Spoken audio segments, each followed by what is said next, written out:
नमस्कार साथियों, सभी को राधे राधे। जय श्री श्याम, जय श्री कृष्णा, घड़ी खम्मा, वंदे मातरम। दोस्तों, मैं अपने YouTube चैनल हिंदी ज्ञान संग्रह पर आप सभी का हार्दिक अभिनंदन व स्वागत करता हूं। दोस्तों, मैं आपका अपना साथी विनोद कुमार सबसे पहले माँ सरस्वती को प्रणाम करता हूं और माँ सरस्वती से यही प्रार्थना करूंगा कि इस वर्ष जिन परीक्षाओं की आप तैयारी कर रहे हो, उन परीक्षाओं को आप इसी वर्ष अच्छे नंबरों से क्लियर करोगे और अपनी मंजिल को, अपने लक्ष्य को प्राप्त करोगे। दोस्तों, हाल ही के अंदर राजस्थान सरकार ने भर्तियों का पिटारा खोला है, जिसमें सबसे पहले फर्स्ट ग्रेड, उसके बाद सेकंड ग्रेड, उसके बाद थर्ड ग्रेड, उसके बाद फोर्थ ग्रेड, उसके बाद एसआई, इन सब भर्तियों का पिटारा राजस्थान सरकार ने खोल दिया है। और इन सब भर्ती परीक्षाओं में सामान्य हिंदी व्याकरण सामान्य हिंदी व्याकरण सामान्य हिंदी व्याकरण से संबंधित काफी प्रश्न परीक्षाओं में रखे जाते हैं। तो दोस्तों, सामान्य हिंदी व्याकरण से संबंधित परीक्षाओं में कैसे प्रश्न आते हैं, किस प्रकार के प्रश्न आते हैं, प्रश्नों का तरीका क्या रहता है, किस प्रकार से अपने को तैयारी करनी है, कम समय में अधिकतम अपने को तैयारी कैसे करनी है, इन सब बातों पर अपने चर्चा भी करेंगे। उसके अलावा अपना पाठ्यक्रम क्या रहता है, इस पर भी अपने चर्चा करेंगे। उसके अलावा व्याकरण में सबसे पहले अपने को तैयारी करनी क्या है, कौन से बिंदुओं को अपने को लेकर के चलना है, इन सब बातों पर आज अपने चर्चा करेंगे। दोस्तों, मैं भी वर्तमान में अध्यापक लेवल 2 हिंदी विषय पर अपनी सेवाएं दे रहा हूं और मैं आपको सामान्य हिंदी व्याकरण से संबंधित, भाषा से संबंधित कुछ ऐसे प्रश्नों को देने की कोशिश करूंगा जो परीक्षाओं में आपको काफी मददगार साबित होंगे। तो दोस्तों, वक्त को जाया न करते हुए सीधा अपने बिंदु पर चलते हैं। देखिए,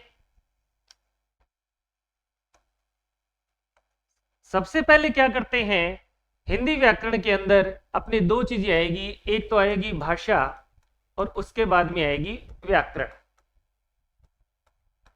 सबसे पहले क्या आएगी, भाषा आएगी और उसके बाद में क्या आएगी, अपने व्याकरण आएगी। अब भाषा क्या है, व्याकरण क्या है, और उससे पहले अपने बिंदुओं को करने से पहले, पाठ्यक्रम पर चर्चा करने से पहले अपने को बेसिक चीजें अपने को क्या करनी है जो परीक्षाओं में अपनी मददगार साबित होंगी। दोस्तों, किसी भी भर्ती परीक्षा में सामान्य हिंदी से संबंधित जो बिंदु आते हैं अपने, उनमें एक बिंदु तो अपने आता है वर्णमाला का। एक बिंदु किससे रिलेटेड आता है, अपने वर्णमाला।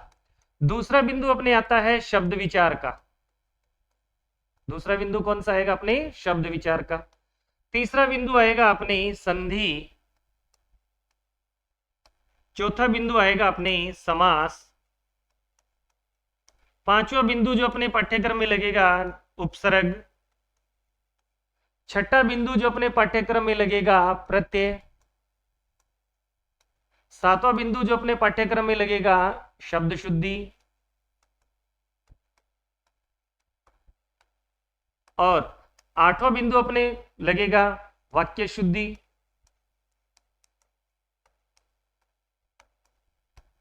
और अगर नवा बिंदु अपने देखें तो अपने लगेगा वाक्य विचार। और अपनी 10वां बिंदु देखें तो अपने 10वें बिंदु के रूप में आएगा विराम चिन्ह। 10वें बिंदु के रूप में कौन सा आएगा, अपने विराम चिन्ह। इसके अलावा अगर अपने 11वें बिंदु पर चर्चा करें तो अपने टॉपिक आएगा शब्द शक्ति। उसके अलावा अपने आएंगे पर्यायवाची शब्द। उसके अलावा अपने आएंगे युग्म शब्द।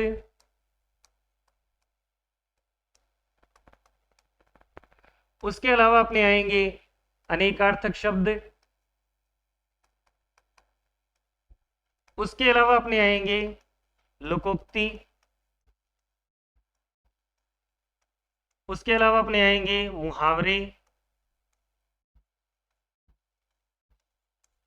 और उसके बाद में अपने आएंगे पारिभाषिक शब्दावली। उसके बाद में अपने बिंदु कौन सा आएगा? पारिभाषिक शब्दावली। दोस्तों, जो भर्ती परीक्षाएं अब हुई है या होने वाली है, उनमें इन बिंदुओं से संबंधित जो प्रश्न अपने सामने आते हैं, किस प्रकार के प्रश्न आते हैं, उनका स्तर क्या रहता है, व्यवहारिक प्रश्न कैसे होते हैं, एक प्रश्न में दो ऑप्शन एक जैसे आते हैं तो उनका अपने को चुनाव कैसे करना है, इन सब बातों पर अपने चर्चा करने से पहले अपने को पाठ्यक्रम की जानकारी होना क्या है? जरूरी है। अमूमन स्टूडेंट क्या करता है, पढ़ने लग जाता है, लेकिन अपने को पता नहीं होता है कि कौन से बिंदु को अपने को किस तरीके से पढ़ना है, किस प्रकार से अपने को तैयारी करनी है। दोस्तों, व्याकरण, भाषा और व्याकरण को शुरू करने से पहले हमें पाठ्यक्रम की जानकारी अपनों ने ली है और आज अपने सामान्य जानकारी करेंगे। हिंदी व्याकरण से संबंधित, भाषा से संबंधित अगर अपने सामान्य जानकारी लेते हैं तो पहले अपने बिंदु शुरू करेंगे भाषा एवं व्याकरण। उसके बाद में इन बिंदुओं पर डिटेल से अपने क्या होगी, आने वाले समय में जैसे जैसे अपनी क्लासें चलेगी उन क्लासों में प्रत्येक बिंदुओं को विस्तार से मैं करवाने की पूरी कोशिश करूंगा, जिससे आपको अधिकतम जानकारी प्राप्त होगी और प्रश्नों को आप अच्छी तरीके से हल कर पाओगे। तो दोस्तों, पहले अपने चर्चा करते हैं भाषा एवं व्याकरण। तो पहले क्या होती है भाषा? दोस्तों, भाषा शब्द की जो उत्पत्ति है या जो भाषा शब्द बना है वो संस्कृत भाषा से बना है। किससे बना है? संस्कृत भाषा। और जिसमें धातु कौन सी लगी हुई है? भाष। भाषा शब्द है जिसकी उत्पत्ति संस्कृत भाषा से हुई है और संस्कृत भाषा से हुई है और उसकी धातु कौन सी है? भाष। और भाष का अर्थ क्या होता है? बोलना। भाष शब्द का अर्थ क्या होता है? बोलना या वाणी रूप में कुछ ना कुछ व्यक्त करना, वाणी रूप में अपनी बात को रखना। दोस्तों, कोई भी व्यक्ति होता है, कोई भी क्या होता है? व्यक्ति होता है, आप हो चाहे मैं हो, अपने विचारों को जब अपने बोलते हैं, रखते हैं, तो वो वाणी के रूप में बोलते हैं। हर हम भाषा का क्या करते हैं? प्रयोग करते हैं। और अलग अलग जगह अलग अलग भाषा का क्या किया जाता है? प्रयोग किया जाता है। तो दोस्तों, व्यक्ति भाषा का जो प्रयोग करता है वो दो रूपों में करता है। कितने रूपों में करता है? दो रूपों में करेगा, जिसमें पहला रूप आएगा मौखिक रूप। पहला रूप कौन सा आएगा? मौखिक रूप। और दूसरा रूप आता है तो दूसरा रूप कौन सा आएगा आपका? लिखित रूप। दूसरा रूप आपका कौन सा आएगा? लिखित रूप।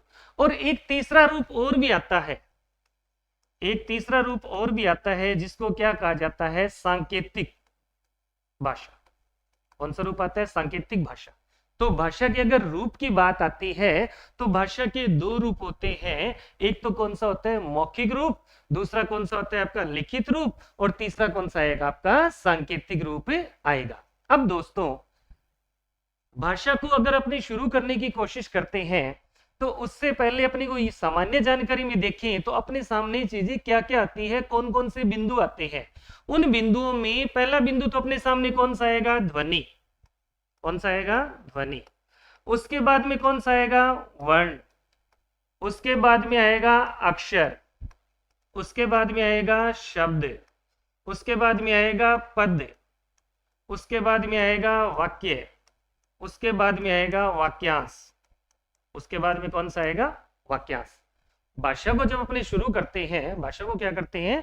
जब अपने शुरू करते हैं तो भाषा में जो तीन रूप अपनों ने देखे हैं, मौखिक रूप, लिखित रूप, सांकेतिक रूप, इन रूपों में से निकल करके क्या आता है? ध्वनि, वर्ण, अक्षर, शब्द, पद, वाक्य और वाक्यांश। जो ये सामान्य अपनों ने 7 बातें लिखी है, इन 7 बातों में से जो अध्यापक भर्ती की परीक्षा होती है, चाहे वो सेकंड ग्रेड की हो, चाहे वो रीट L2 हिंदी की हो या एसआई की भर्ती हो, इनमें से प्रश्न परीक्षाओं में क्या है? काफी बार पूछ लिया जाता है। और पिछली जो भर्ती हुई थी रीट L1 की, उसमें भी इससे रिलेटेड प्रश्न क्या है? अपने सामने रखा गया था। अब दोस्तों, इनको शुरू करने से पहले अपने को एक बात और पता लगानी है।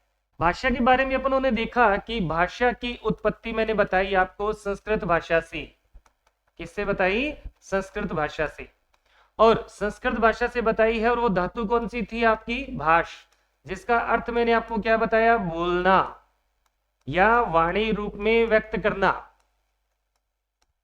बोलना या वाणी रूप में क्या करना, व्यक्त करना। आप एक गाना भी गाते हो ना, तो वो भी वाणी के रूप में गाते हो। हाल ही के अंदर चलन में गाना आ रहा है जो चलते रहते हैं, जो कहते हैं चलते रहते हैं, आप बोल रहे हो आह टमाटर बड़े मजेदार, वाह टमाटर बड़े मजेदार, तो ये अभी आप बोल रहे हो ना, तो वो वाणी रूप में क्या कर रहे हो, आप बोल रहे हो। जो आप क्या कर रहे हो, वाणी रूप में किसी के सामने क्या कर रहे हो, आप व्यक्त कर रहे हो।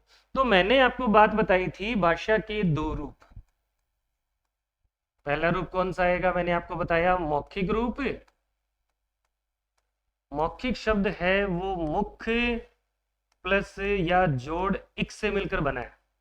मौखिक शब्द है वो किससे मिलकर बना है, मुख्य प्लस इक। दूसरा रूप मैंने बताया आपको लिखित रूप, चर्चा की थी अभी। दूसरा रूप कौन सा बताया, लिखित रूप। ये किससे मिलकर बना है, लिख के साथ में इत से। किससे मिलकर बना है, लिख के साथ में इत से। और तीसरा मैंने एक रूप और बताया जिसको नाम दिया है मैंने सांकेतिक। क्या नाम दिया है, सांकेतिक रूप। इसको जब अपने तोड़ेंगे तो क्या बनेगा, संकेत जोड़ इक। क्या बनेगा, संकेत जोड़ इक। अब देखिए, मुख से अगर कोई भी आवाज निकल रही है, सबसे पहले अपने बोलते हैं तो आवाज कहां से निकलती है, अपने गले से होकर के निकलती है, अपने मुख से होकर के निकलती है, तो वो अपने आप में बाद में भाषा बन जाती है। क्या बन जाती है, भाषा। तो परीक्षा में प्रश्न आ जाता है, भाषा की सबसे छोटी, भाषा की सबसे छोटी मौखिक इकाई, भाषा की सबसे छोटी मौखिक इकाई आपको दोस्तों कौन सी करनी है, ध्वनि। प्रश्न परीक्षा में पहला क्या आ जाता है कि भाषा के कितने रूप होते हैं, भाषा के मूल दो ही रूप होते हैं। पहला कौन सा होता है, मौखिक, और दूसरा दोस्तों कौन सा होता है, लिखित। दूसरा कौन सा आएगा, लिखित। लेकिन तीसरा रूप और कौन सा आता है, सांकेतिक आता है। कौन सा आता है, सांकेतिक। अब आपसे प्रश्न कर लिया जाए कि मौखिक शब्द है वो किससे मिलकर बना है। मौखिक शब्द होता है मुख प्लस इक, मुख से संबंधित। किससे बना है, मुख से संबंधित। ये शब्द ही अपने आप में बताता है कि मुख से संबंधित जो चीज मुख से निकल करके अपने सामने आ रही है, तो प्रश्न आ जाता है कि भाषा की सबसे छोटी मौखिक इकाई। प्रश्न परीक्षा में क्या आ गया, भाषा की सबसे छोटी मौखिक इकाई आपको कौन सी करनी है दोस्तों, ध्वनि करनी है। कौन सी करोगे आप, ध्वनि। अब देखिए, आपने भाषा की सबसे छोटी मौखिक इकाई आपने ध्वनि कर ली। अब आप क्या करते हो, ध्वनि को जब आप क्या कर देते हो, लिपि चिन्ह में बांध देते हो। ध्वनि को आप क्या कर देते हो, लिपि चिन्ह में बांध देते हो, या फिर क्या करते हो, लिपि का प्रयोग करते हो, लिपि का प्रयोग करते हो, तो वो भाषा की कौन सी इकाई बन जाती है, लिखित। भाषा की कौन सी इकाई बन जाएगी, लिखित बन जाएगी। अगर परीक्षा में प्रश्न आ जाता है कि भाषा की सबसे छोटी लिखित इकाई, भाषा की सबसे छोटी लिखित इकाई, भाषा की सबसे छोटी लिखित इकाई, तो दोस्तों कौन सी करनी है, वर्ण करनी है। कौन सी करनी है, वर्ण। अगर पर्टिकुलर एग्जामिनर नाम देता है कि भाषा की सबसे छोटी मौखिक इकाई, तो कौन सी करोगे आप, ध्वनि। और प्रश्न कर लेता है कि जब मौखिक इकाई को या ध्वनि को आप लिपि चिन्ह में बांध देते हो, या लिपि चिन्हों के अंदर आप बांध करके उसको व्यक्त करते हो, लिख करके क्या करते हो, व्यक्त कर देते हो, तो वो भाषा की कौन सी इकाई बन जाती है, लिखित इकाई बनेगी दोस्तों। कौन सी इकाई बनेगी, लिखित। और लिखित इकाई कौन सी बन जाती है, वर्ण बन जाती है। कौन सी बनेगी, वर्ण। तो पर्टिकुलर अगर नाम देता है मौखिक, तो आपको कौन सी करनी है, ध्वनि। मौखिक इकाई कर ले तो कौन सी करनी है, ध्वनि। और अगर आपके सामने प्रश्न कर लेता है लिखित इकाई, कौन सा कर लेता है, लिखित इकाई, वो कौन सी करोगे आप, वर्ण करोगे। कौन सी करोगे, वर्ण। और अगर सीधा प्रश्न कर देता है कि भाषा की सबसे छोटी इकाई, भाषा की सबसे छोटी इकाई, अगर सीधा प्रश्न कर देता है भाषा की सबसे छोटी इकाई, तो आपको कौन सी करनी है, वर्ण करनी है। कौन सी करनी है, वर्ण। दोस्तों सीधी सी बात ध्यान रखनी है, प्रश्न बिल्कुल आपके समझ में आता है, आपका पढ़ा हुआ भी होता है, लेकिन उसकी शैली एग्जाम में क्या होती है, चेंज होती है। तो वो बात क्या ध्यान रखनी है, अगर मौखिक इकाई नाम दे तो कौन सी करोगे आप, ध्वनि, और अगर लिखित इकाई नाम दे तो आप कौन सी करोगे, वर्ण, और अगर प्रश्न कर ले भाषा की सबसे छोटी इकाई तो कौन सी करोगे आप, वर्ण। लेकिन एग्जामिनर बड़ा खतरनाक होता है, कभी कभार क्या देता है, ना तो आपके सामने मौखिक देता है, ना आपके सामने लिखित देता है, सबसे छोटी नाम देता है तो वर्ण कर देता है। क्या कर देता है, वर्ण। लेकिन कभी कभी एग्जाम के अंदर वर्ण ऑप्शन अपने सामने मिलता ही नहीं है, वर्ण अपने सामने ऑप्शन है मिलता ही नहीं है। अगर सीधा प्रश्न आ जाए भाषा की सबसे छोटी इकाई, आप ऑप्शन वर्ण ढूंढोगे, और अगर वर्ण नहीं मिलता है तो आपको ऑप्शन कौन सा मिलेगा, ध्वनि मिलेगा। कौन सा मिलेगा, ध्वनि। क्योंकि आवाज गले से निकल रही है, सबसे पहले वो ध्वनि के रूप में आ रही है। किसके रूप में आ रही है, ध्वनि के रूप में। तो इसमें से 4 प्रकार के प्रश्न बनेंगे। कितने प्रकार के प्रश्न बनेंगे, 4। पहला कौन सा, मौखिक इकाई, ध्वनि। दूसरा कौन सा, लिखित इकाई कौन सी, वर्ण। तीसरा सबसे छोटी इकाई कौन सी, वर्ण। कौन सी करोगे आप, वर्ण। और अगर वर्ण ऑप्शन नहीं मिलता है तो आपको कौन सा करना है दोस्तों, ध्वनि करना है। कौन सा करना है, ध्वनि। अब एक तीसरा रूप मैंने आपके सामने चर्चा और की है, सांकेतिक। कौन सा रूप है, सांकेतिक। सांकेतिक रूप का दोस्तों मतलब क्या होता है, संकेत में कोई बात कहना। जैसे आपने यातायात के संकेत देखे हैं, गले में आप कहीं जाते हो, आपके गांव के अंदर भी नजरी नक्शा बना होता है, तो तीर का निशान लगा होता है, वो भी क्या होता है, संकेत होता है। वो भी क्या होता है, संकेत होता है। आपने देखा था कि राम और सीता दोनों जो पर्णकुटी की तरफ पहुंचे थे, वनवास जा रहे थे, पर्णकुटी की तरफ पहुंचे थे, उस वक्त क्या हुआ था कि जब दोनों पहुंच गए तो पहुंचने के बाद में माता सीता से किसने रामचंद्र जी के बारे में पूछा, ये आपकी है कौन। तो सीता माता ने एक इशारा किया था, इसे ये मेरे वो है, इशारा किया था अपने आप में, संकेत के रूप में बात बताई थी। वो अपने पति का नाम नहीं लिया उन्होंने, अपने पति का नाम उन्होंने नहीं लिया, संकेत के रूप में उन्होंने समझाया, जो अपनी भारतीय संस्कृति का क्या था, प्रतीक था। तो वो भी एक सांकेतिक भाषा थी। कौन सी थी, पक्षी जो आपस में आवाज करते हैं, बात करते हैं, वो भी क्या होती है, एक सांकेतिक भाषा होती है।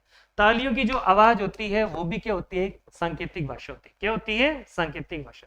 तो दोस्तों जो सांकेतिक भाषा होती है उससे रिलेटेड मैं आपको एक बात बता देता हूं, जो बात मुख से उच्चारित की जा रही है ना, वो अपने आप में क्या होती है, सार्थक होती है। अपने आप में क्या होती है, सार्थक होती है। जो बात अपने क्या कर रहे हैं, मुख से बोल रहे हैं ना, वो अपने आप में क्या बन जाती है, सार्थक बन जाती है। लेकिन जो पक्षियों की आवाज होती है, पशुओं की जो आवाज होती है, वो अपने आप में क्या हो जाती है, निरर्थक बन जाती है। अपने आप में क्या हो जाती है, वो निरर्थक बन जाती है। पशु पक्षी जो आवाज करते हैं ना, वो अपने आप में क्या बन जाती है, निरर्थक बन जाती है। लेकिन जो अपने आप में मुख से उच्चारित जो आवाज होती है, ध्वनि होती है, मनुष्यों की जो आवाज होती है, वो अपने आप में क्या होती है, सार्थक आएगी। कौन सी आएगी, सार्थक। 3 बातें अपनों ने देखी, मौखिक, दूसरी देखी लिखित, और तीसरी देखी अपने को सांकेतिक। कौन सी देखी अपने को, सांकेतिक। तो दोस्तों आपको मैं एक प्रश्न यहां पर साथ साथ और क्लियर कर रहा हूं। 3 शब्द मैंने आपको यहां पे दिए हैं, एक तो दिया है मौखिक, दूसरा दिया है आपको लिखित, और तीसरा दिया आपको सांकेतिक। कौन सा दिया है, सांकेतिक। मौखिक में ध्वनि किसकी आई, इक की। लिखित में ध्वनि किसकी आई, इत की। और सांकेतिक में भी ध्वनि किसकी आई, इत की। सांकेतिक में भी ध्वनि किसकी आई, इक की आई। तो इससे संबंधित मैं कुछ प्रश्न लिख रहा हूं। मैंने यहां पे शब्द लिखा आध्यात्मिक, मैंने यहां पे शब्द लिखा प्रामाणिक, मैंने यहां पे शब्द लिखा देहिक, मैंने यहां पे शब्द लिखा वैदिक, मैं शब्द लिख देता हूं प्रासंगिक, मैं शब्द लिख देता हूं आनुपातिक, मैं शब्द लिख देता हूं भौगोलिक, मैं शब्द लिख देता हूं यहां पर लौकिक, मैं शब्द यहां पर लिख देता हूं भौतिक। तो दोस्तों मैंने कम से कम 10 शब्द लिखे हैं। सारे शब्दों में ध्वनि किसकी आ रही है, इक प्रत्यय की ध्वनि आ रही है। किसकी ध्वनि आ रही है? इक की। तो दोस्तों एक छोटा सा प्रश्न क्लियर कर देता हूं आपका, किसी भी शब्द के अंदर अगर इक जुड़ा हुआ हो, क्या जुड़ा हुआ हो? इक। कोई भी ऐसा शब्द होता है जिस शब्द के अंदर क्या जुड़ा होता है? इक जुड़ा होता है। क्या जुड़ा होता है? इक। तो वो शब्द अपने आप में विशेषण होता है। वो शब्द अपने आप में कौन सा होता है? विशेषण। ये चाहे एलडीसी भर्ती परीक्षा हो, सेकंड रीट L2 की परीक्षा हो, सेकंड ग्रेड की परीक्षा हो, एसआई की परीक्षा हो, उन सब में एक विशेषण का बिंदु लगता है। और प्रश्न आता है कोई शब्द देख करके इस शब्द की व्याकरणिक कोटि क्या है, इस शब्द की व्याकरण कोटि क्या है, या ये शब्द क्या है, यहां पर वाक्य में ये शब्द अपनी क्या जगह बना रहा है। तो कहीं भी दोस्तों इक जुड़ करके आ जाएगा, वो शब्द अपने आप में विशेषण बनेगा। क्या बनेगा? विशेषण। आप बहुत बार शब्द का प्रयोग करते हो ना, व्यावहारिक, आप शब्द प्रयोग करते हो ना व्यावसायिक, तो इस प्रकार के ये शब्द आते हैं। आप शब्द प्रयोग करते हो व्यक्तिक, आप शब्द प्रयोग करते हो न्यायिक। ये सारे शब्द हैं जो एलडीसी भर्ती परीक्षाएं, सेकंड ग्रेड की जो परीक्षाएं, संवैधानिक शब्द आ जाता है, इन शब्द में ये शब्दों का प्रयोग इन परीक्षाओं में रखा गया है। तो कहीं भी अगर इक जुड़ जाता है, वो शब्द अपने आप में किसका बनेगा दोस्तों? विशेषण का बनेगा। किसका बनेगा? विशेषण का। तो दोस्तों मोटा मोटी बात अपने को यही ध्यान रखनी है कि कहीं भी अगर इक जुड़ करके आता है, क्या जुड़ करके आएगा? इक जुड़ करके आएगा, तो आपको परीक्षा में कोई भी हिचकिचाहट नहीं करनी है, वो शब्द विशेषण शब्द की श्रेणी में रखना है। किसमें रखना है? विशेषण में। फिर दोस्तों मैंने यहाँ पर एक शब्द लिखा है लिखित। क्या शब्द लिखा है? लिखित। लिखित में ध्वनि किसकी आ रही है? इत की। इससे संबंधित मैं यहां पर कुछ शब्द लिख रहा हूं। रंगित, मैंने यहां पे शब्द लिखा आपको द्रवित, पुष्पित, मैं शब्द लिख देता हूं खंडित, मैं शब्द लिख देता हूं मंडित। ये शब्द मैंने लिखे यहां पे। इन शब्द में भी दोस्तों आपको ध्वनि किसकी दिखाई दे रही है? इत प्रत्यय की ध्वनि दिखाई दे रही है। और इत से संबंधित एक शब्द मेरे को और भी ध्यान में आ रहा है, कल्पित।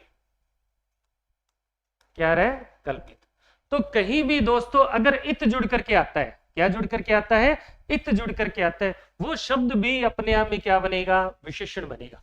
क्या बनेगा? विशेषण। बहुत इंपॉर्टेंट चीज है ये, कि अगर कहीं भी प्रश्न आ जाता है जहां पे इक जुड़ करके आ जाए या इत जुड़ के आता है, तो वो शब्द अपने आप में अपना स्थान क्या बनाएगा?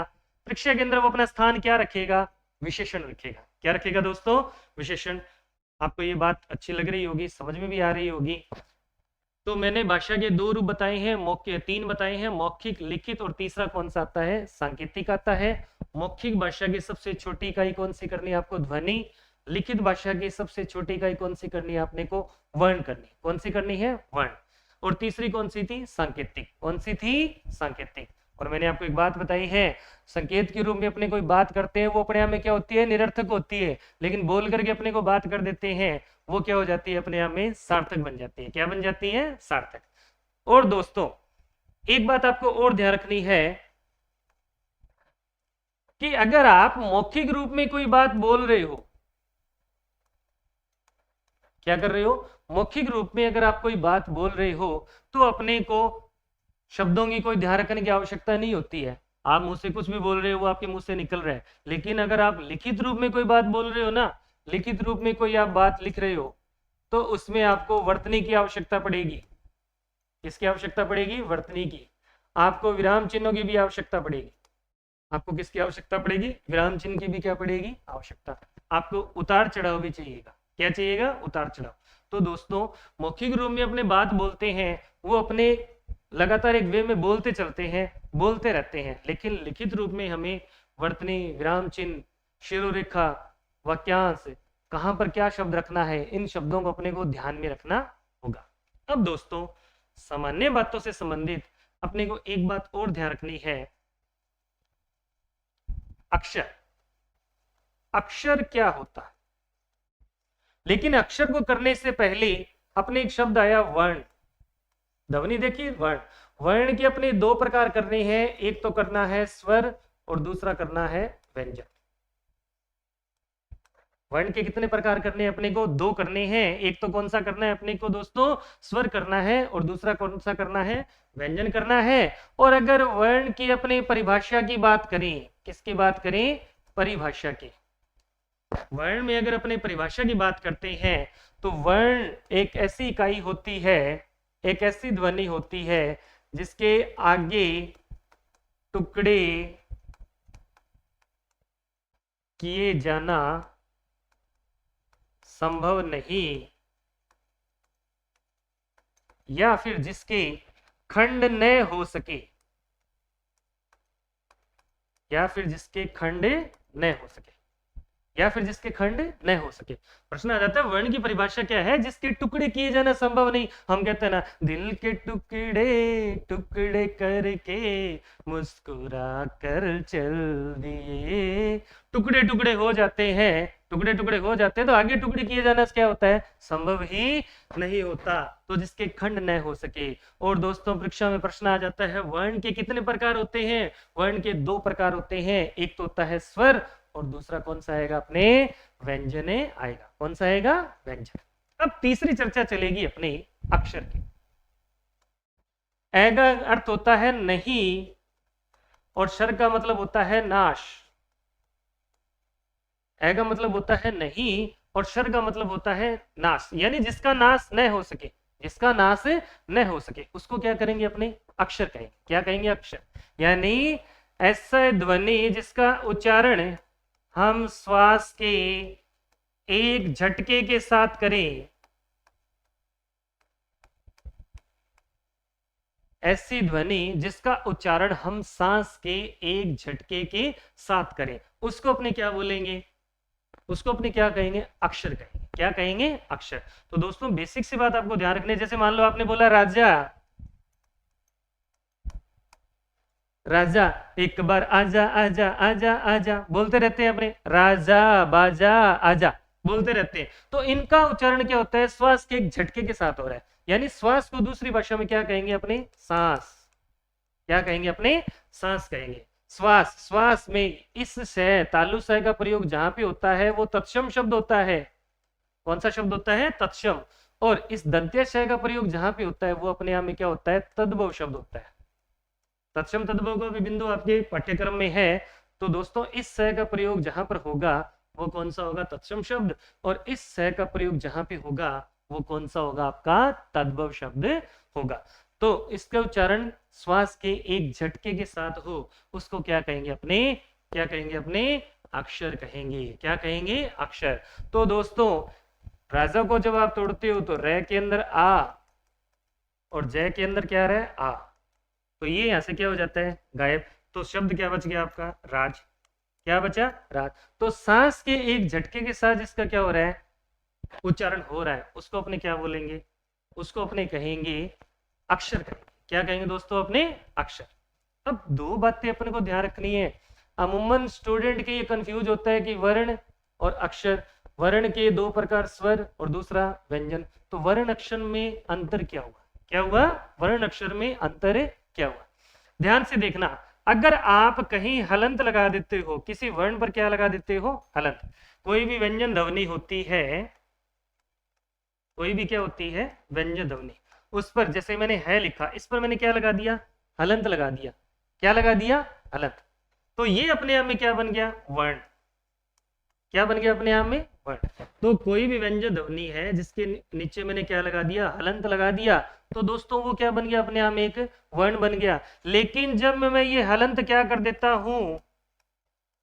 हटा देता हूं।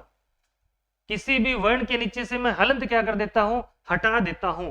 तो वो अपने आप में क्या बन जाती है? एक अक्षर ध्वनि। क्या बन जाती है? अक्षर।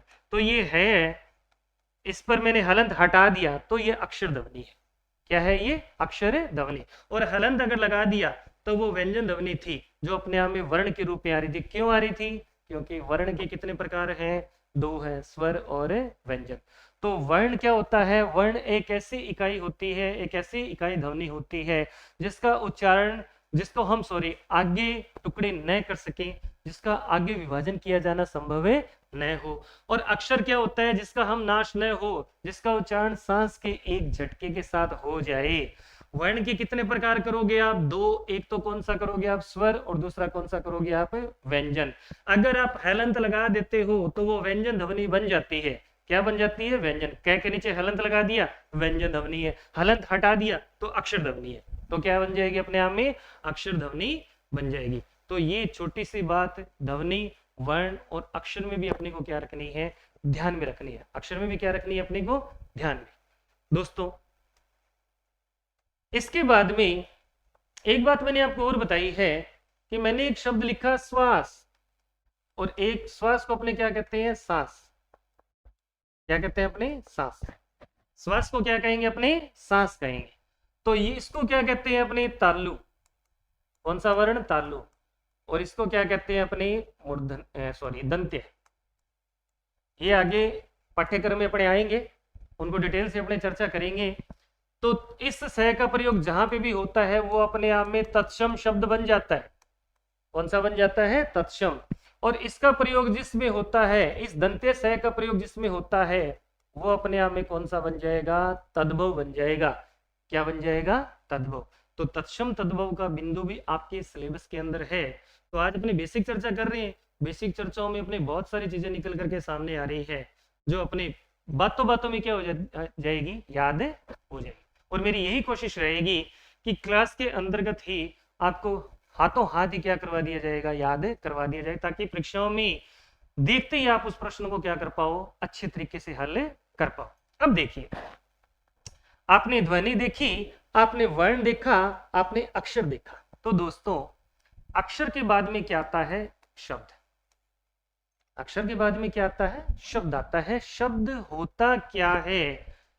कोई भी वर्ण होता है और उस वर्ण के साथ में हम क्या जोड़ देते हैं? वर्ण। जैसे मान लो मेरा नाम वी, नो और दे। तो वर्ण, वर्ण के दो प्रकार मैंने आपको बताया, स्वर और व्यंजन। तो इसमें व के साथ में क्या जुड़ गया? ई। और न के साथ में क्या जुड़ गया? ओ। और द के साथ में क्या जुड़ गया? ए। तो वर्ण के दो ही प्रकार है, स्वर और व्यंजन। तो उसमें स्वर व्यंजन भी जुड़ रहा है, स्वर भी। स्वर व्यंजन और स्वर, व्यंजन और स्वर, इनको जोड़ करके मैंने क्या बनाया? एक शब्द बना दिया। तो वर्ण के साथ में जो वर्ण जुड़ता है, तो जुड़ने के बाद में एक शब्द बनता है। और वो शब्द भी क्या बनना चाहिए? सार्थक।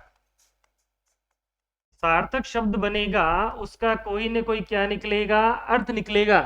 कोई भी सार्थक शब्द होता है उसका कोई ना कोई क्या निकलता है? अर्थ निकलता है। जैसे मान लो मैंने ये लिखा सुमन। क्या शब्द लिख दिया मैंने? सुमन। तो सुमन को हम फूल भी कहते हैं, पुष्प भी कहते हैं। सुमन अच्छा, अच्छा है मन, वो है सुमन। अच्छा है जो मन, वो क्या है? सुमन। लेकिन सुमन को अपने क्या कहते हैं? पुष्प भी कहते हैं, फूल भी कहते हैं, प्रसून भी कहते हैं। अलग अलग अपना क्या कर रहा है? कोई ना कोई अर्थ निकाल रहा है। तो कोई भी शब्द होता है, वो शब्द क्या होना चाहिए? सार्थक होना चाहिए। ऐसा नहीं होना चाहिए कि जैसे ये चम्मच शब्द है और इसको ये लिख दिया मैं च मचच, तो इसका कोई अर्थ नहीं निकल रहा। तो ये अपने आप में क्या बन गया? निरर्थक। अपने आप में क्या बन गया?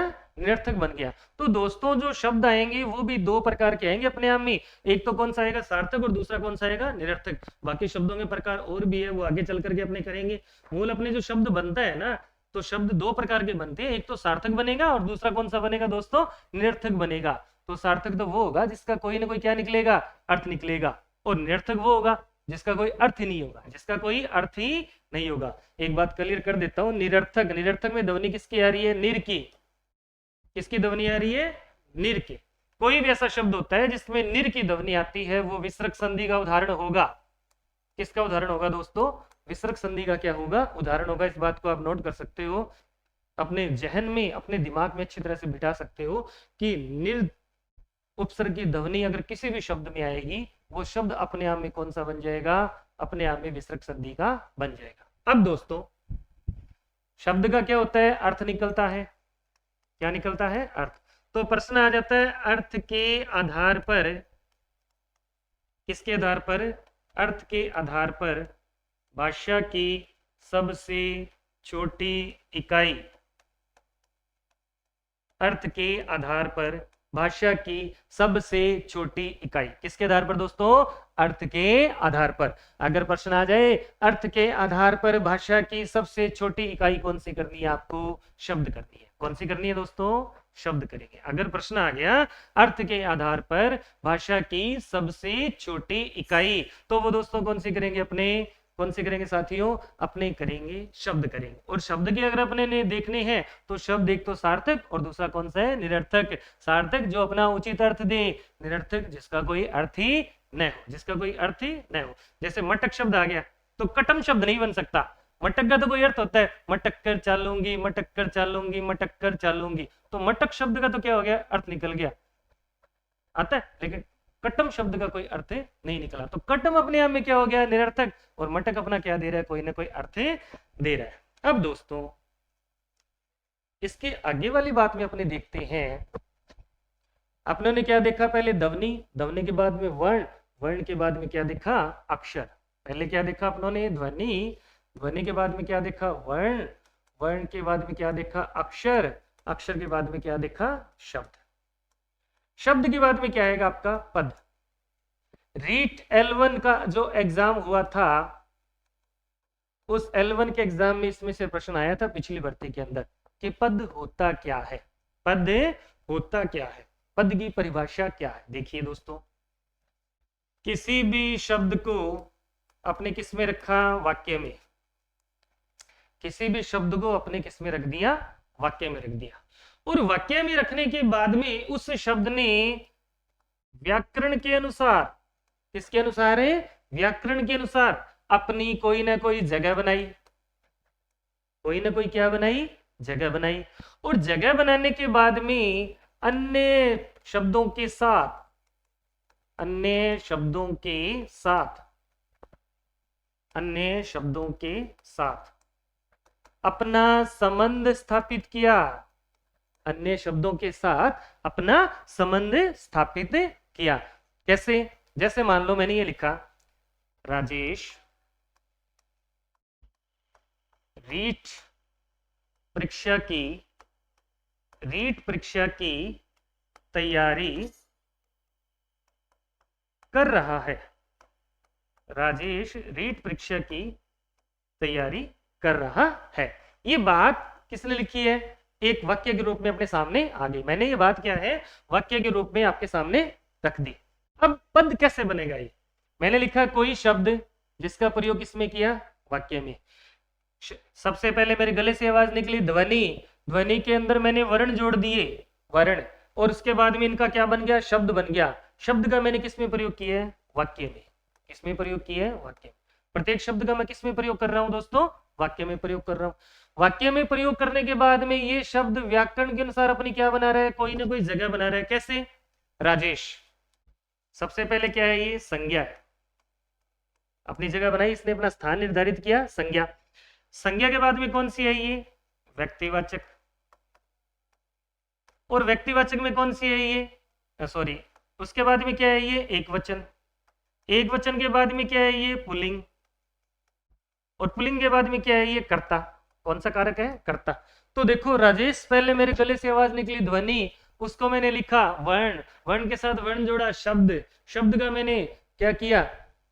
वाक्य में प्रयोग कर दिया। और व्याकरण के अनुसार उसने क्या है? अपनी कितनी जगह बनाई है? देखिए, राजेश संज्ञा, संज्ञा के बाद में व्यक्तिवाचक, व्यक्तिवाचक के बाद में एक वचन, एक वचन के बाद में पुल्लिंग, पुल्लिंग के बाद में क्या बन गया? ये कर्ता। तो इसने अपनी कोई ना कोई क्या बनाई? जगह बनाई। तो रीट का जो पेपर होता है उसमें आता है ना पद परिचय का प्रश्न, पद परिचय से संबंधित जो प्रश्न आ रहे थे पीछे भी और आगे आने वाली परीक्षाओं में भी आते हैं, तो उसमें क्या होता है? जो संज्ञा आती है, तो राजेश अपने आप में क्या एक संज्ञा है।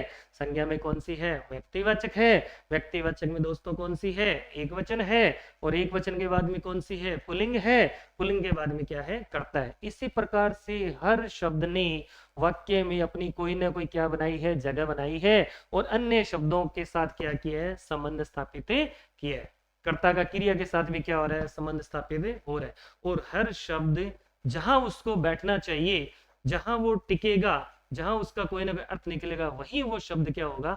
बैठेगा। तो उसको क्या बोलेंगे? अपने पद कहेंगे। क्या कहेंगे? पद। तो कोई भी शब्द हो जिसका अपने किस में प्रयोग कर दें? वाक्य में। और वाक्य में प्रयोग करने के बाद में उस शब्द ने व्याकरण के अनुसार अपनी कोई ना कोई क्या बनाई? जगह बनाई। और जगह बनाने के बाद में अन्य शब्दों के साथ क्या किया? संबंध स्थापित कर लिया। तो उसको अपने क्या कहेंगे? पद कहेंगे। दोस्तों क्या कहेंगे उसको? पद। तो बाद में क्या आया? पद आया। पद के बाद में दोस्तों क्या आता है? अपने वाक्य। पद के बाद में क्या आता है? वाक्य। वाक्य क्या आता है? एक वाक्य के लिए अपने को क्या चाहिए? शब्द भी चाहिए, और शब्द क्या होने चाहिए? सार्थक। शब्द क्या होने चाहिए? सार्थक। और उनका क्रम क्रम क्या होना चाहिए? व्यवस्थित। एक वाक्य तभी पूरा वाक्य बन सकता है जब उसमें क्या होंगे? शब्द भी होंगे। शब्द वो भी क्या होंगे? सार्थक होंगे। और सार्थक के बाद में उनका क्रम भी क्या होगा? बिल्कुल सही होगा। और वो अपने आप में क्या होंगे? व्यवस्थित होंगे। अपने आप को क्या होंगे? व्यवस्थित। जैसे मैं ये कह दूं कि मैं देना चाहता हूं आप सबको धन्यवाद। मैं देना चाहता हूं आप सबको धन्यवाद। मैं देना चाहता हूं आप सबको धन्यवाद। अब देखो, इन शब्दों में मात्रा वगैरह कोई भी गलतियां नहीं है। वर्तनी की, शब्दों की, छोटे बड़े अक्षरों की, इनकी कोई भी गलतियां नहीं है। लेकिन इनका, और शब्द भी क्या है? सार्थक है। लेकिन इनका क्रम क्या हो रहा है? व्यवस्थित नहीं है। इनका क्रम क्या है? व्यवस्थित नहीं है, आगे पीछे दिया गया है। तो कहने का मतलब क्या है? एक व्यवस्थित क्रम होगा वाक्य में, शब्द भी क्या होंगे? उचित होंगे, तभी वो क्या बनेगा? पूरा का पूरा वाक्य बनेगा। तो वाक्य क्या बनेगा? मैं, ये वाक्य अपने आप में क्या है? गलत है। आप सबको मैं आप सबको धन्यवाद देना चाहता हूं। मैं आप सबको धन्यवाद देना चाहता हूं। तो क्रम क्या हो गया? आगे पीछे हो गया। कभी कभार क्या होता है? वाक्य में शब्द भी क्या होता है? एक्स्ट्रा दे दिया जाता है, जिसका अपने को कोई जरूरत ही नहीं होती, और उनका क्रम भी क्या हो जाता है? तो जरूरी नहीं हो कि क्रम हो, लेकिन शब्द एक्स्ट्रा आ गया, वो भी अपने आप में क्या होगा? गलत होगा। तो कैसे होगा दोस्तों? मैंने ये लिख दिया कि गरम आग लाओ। गरम आग लाओ, ये आ गया। अब देखिए दोस्तों, शब्द तो तीनों ही सही है, लेकिन ये शब्द क्या आ रहा है? एक्स्ट्रा में आ रहा है, अनावश्यक है ये, इसकी कोई अपने को आवश्यकता ही नहीं है। तो अपने आप में ये वाक्य नहीं बन सकता। ये वाक्य सही नहीं है, ये वाक्य क्या है? गलत है। तो वाक्य सही तभी बनेगा जब वाक्य के अंदर शब्दों का क्रम क्या होगा? सही होगा। मात्राएं उसमें क्या होगी? सही होगी। उचित जगह अपनी बैठेगा आकर के, एक्स्ट्रा कोई शब्द नहीं होगा, कारक संबंधी कोई गलतियां नहीं होगी, संज्ञा संबंधी कोई गलतियां नहीं होगी, तब जाकर के वो क्या बनता है? एक वाक्य बनता है। तो ये बेसिक सी जानकारी अपनी भाषा के अंतर्गत आगे चल करके सामान्य वर्णमाला से संबंधित अपने ये चीजें आ रही थी, बेसिक चीजें। अब इसके बाद में एक शब्द आता है अपने सामने, वाक्यांश। क्या आता है? वाक्यांश। वाक्यांश शब्द को जब अपने विच्छेद करते हैं तो वाक्य प्लस अंश, वाक्य प्लस अंश। कहने का मतलब क्या है? एक वाक्य आपने बोला और बोलने के बाद में उसको अधूरा छोड़ दिया। उसको क्या कर दिया? अधूरा छोड़ दिया। अपने कहते हैं ना, चलते चलते यूं ही रुक जाता हूं मैं, बैठे, इतना बोल करके मैंने छोड़ दिया। और मैं ये कह दूं, अगर मैं पक्षी बन जाऊं तो, अगर मैं पक्षी बन जाऊं तो भी मैंने इसको क्या कर दिया? अधूरा छोड़ दिया। उसी प्रकार से मैंने ये लिख दिया, जो कभी मरे न, जो कभी मरे न, या फिर जो कभी न मरे, सॉरी, जो कभी न मरे, ये बात आ गई। जो कभी न मरे, तो वो क्या होता है? अपने आप में अमर होता है। उसके लिए शब्द क्या आता है अपने आप में? अमर। क्या शब्द आएगा अपने आप में? अमर। जो कभी न मरे, तो ये अपने आप में क्या बन गया? एक वाक्यांश बन गया। वाक्य का क्या था? एक अंश था। वाक्य का क्या बन गया? एक अंश। तो ये चीजें अपने को किस में ध्यान रखनी है? वाक्यांश में ध्यान रखनी है। किस में ध्यान रखनी है? वाक्यांश में। तो दोस्तों, सबसे पहले ध्वनि देखी, वर्ण देखा, फिर उसके बाद में क्या देखा? शब्द देख लिया। शब्द के बाद में क्या देख लिया? पद देख लिया। और पद के बाद में क्या देख लिया? वाक्य देख लिया। क्या देख लिया? वाक्य। और वाक्य के बाद में क्या देखा आपने? वाक्यांश देख लिया। क्या देख लिया? वाक्यांश। अब आपके बेसिक सी बात और ध्यान रखनी है, अनुनासिक। बहुत बार दिक्कत आती है अनुनासिक और अनुस्वार। अनुनासिक और अनुस्वार क्या होता है? कहां इनका प्रयोग होता है? किस प्रकार से होता है?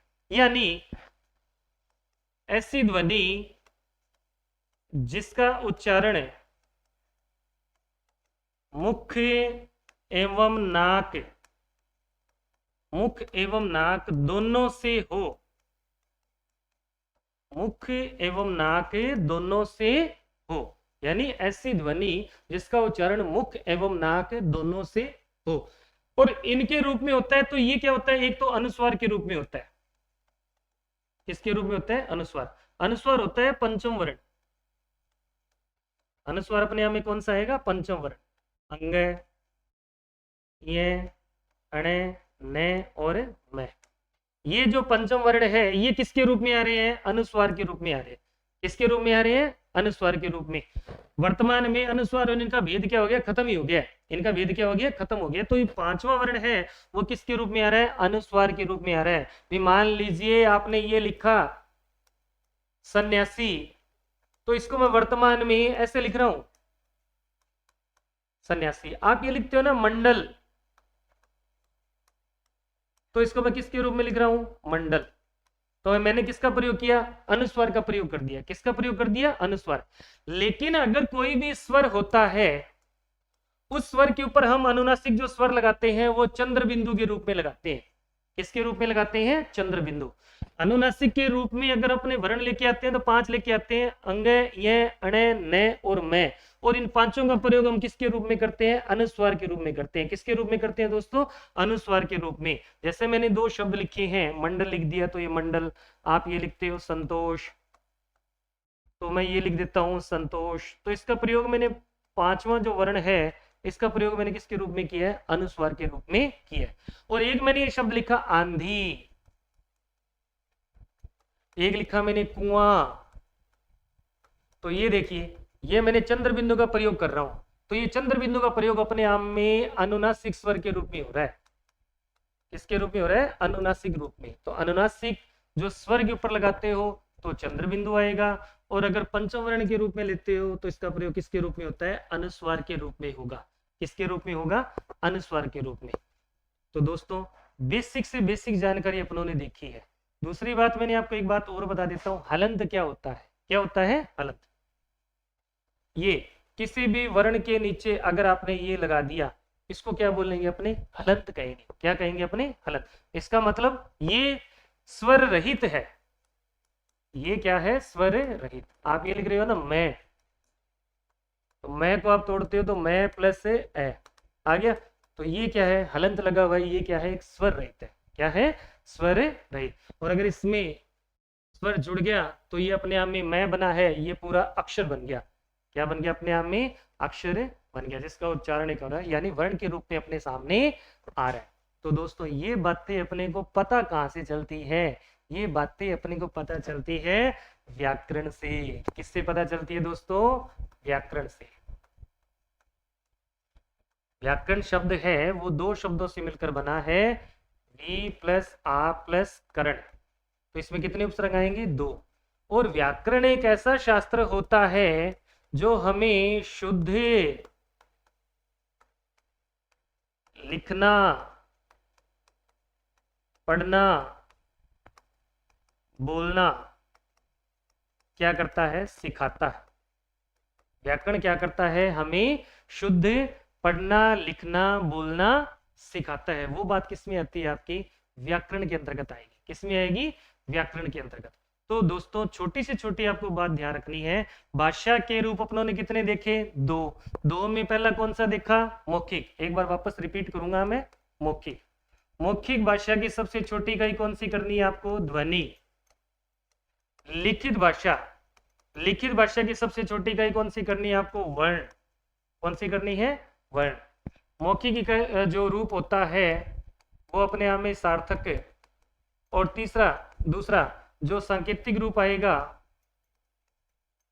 वो सांकेतिक रूप क्या होता है, निरर्थक। यानी जो पशु पक्षियों की आवाज होती है वो क्या हो जाती है, अपने आप में निरर्थक बन जाती है। अपने आप में क्या बन जाती है, निरर्थक। उसके बाद में मैंने आपको बात बताई थी शब्द। शब्द का क्या निकलता है, अर्थ। तो अर्थ के आधार पर भाषा की सबसे छोटी इकाई आपको कौन सी करनी है, शब्द करनी है। शब्दों से मिलकर क्या बनता है, वाक्य।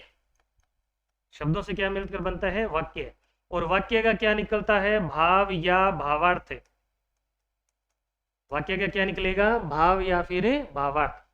वाक्य का क्या निकलता है, भाव या फिर भावार्थ। अगर आपसे प्रश्न कर लिया जाए परीक्षा में, भाव या भावार्थ के आधार पर भाषा की सबसे छोटी इकाई, भाव या भावार्थ के आधार पर भाषा की सबसे छोटी इकाई कौन सी करनी है? वाक्य करनी है। मौखिक कौन सी? ध्वनि। लिखित कौन सी? वर्ण। लिखित कौन सी? वर्ण। अर्थ के आधार पर कौन सी करनी है? शब्द। और भाव या भावार्थ के आधार पर कौन सी करनी है आपको? वाक्य करनी है। और वाक्य से बड़ा कुछ होता है तो उसमें कह दिया जाता है अपने को, भाषा का सबसे बड़ा अंग, भाषा का सबसे बड़ा अंग, भाषा का सबसे बड़ा अंग, सबसे बड़ा अंग होता है वाक्य। भाषा का सबसे बड़ा अंग, भाषा का सबसे बड़ा अंग होता है वाक्य। उसके बाद में अपने को बात क्या ध्यान रखनी है, एक बात मैंने और क्लियर की थी, कोई भी ऐसा शब्द होता है जिस शब्द में इक जुड़ जाता है या इत जुड़ जाता है, वो शब्द अपने आप में विशेषण का बन जाता है। किसका बन जाता है दोस्तों? विशेषण शब्द बन जाता है। फिर मैंने आपके सामने बात रखी है पद। पद का मतलब क्या है? किसी भी शब्द का वाक्य में प्रयोग कर दिया और व्याकरण के अनुसार अपनी उसने कोई ना कोई जगह बनाई और अन्य शब्दों के साथ क्या किया? संबंध स्थापित किया, वो क्या आ जाता है? अपने आप में एक पद बन जाएगा। क्या बन जाएगा दोस्तों? एक पद। और ये चीजें हमें कहाँ से पता चलती है? व्याकरण से पता चलती है। तो व्याकरण अपने ने बताया एक ऐसा शास्त्र है जो हमें शुद्ध लिखना पढ़ना क्या है? बोलना सिखाता है कि कौन से शब्दों का कहाँ प्रयोग करना है, किस तरीके से करना है, वर्तनी कहाँ पर लेके आनी है, कहाँ पर इसको सेट करना है, किस तरीके से लिखना है। तो ये बातें किस में आती है? अपने व्याकरण हमें क्या है? सिखाएगी। तो दोस्तों आज अपनों ने बेसिक बातें देखी है, जितनी हो सके वो बेसिक बातें देखी है कि ध्वनि क्या है, वर्ण क्या है, अक्षर क्या है, शब्द क्या है, वाक्य क्या है, पद क्या है, वाक्यांश क्या है, उसके बाद में आपका हलंत क्या होता है, अनुनासिक क्या होता है। ये चीजें अपने को पता होगी तब चल करके हम आगे वाले बिंदुओं की तरफ जाएंगे। संधि करेंगे तो अपने को स्वर का ज्ञान होगा तो अपने को संधि आसानी से हो पाएगी। तो आशा है दोस्तों आपको कुछ नई बातें पता चली होगी और आगे की वीडियो के लिए मैं आगे वीडियो और डालता रहूँगा। मेरे चैनल को आप सब्सक्राइब कीजिए, ज़्यादा से ज़्यादा शेयर कीजिए। धन्यवाद।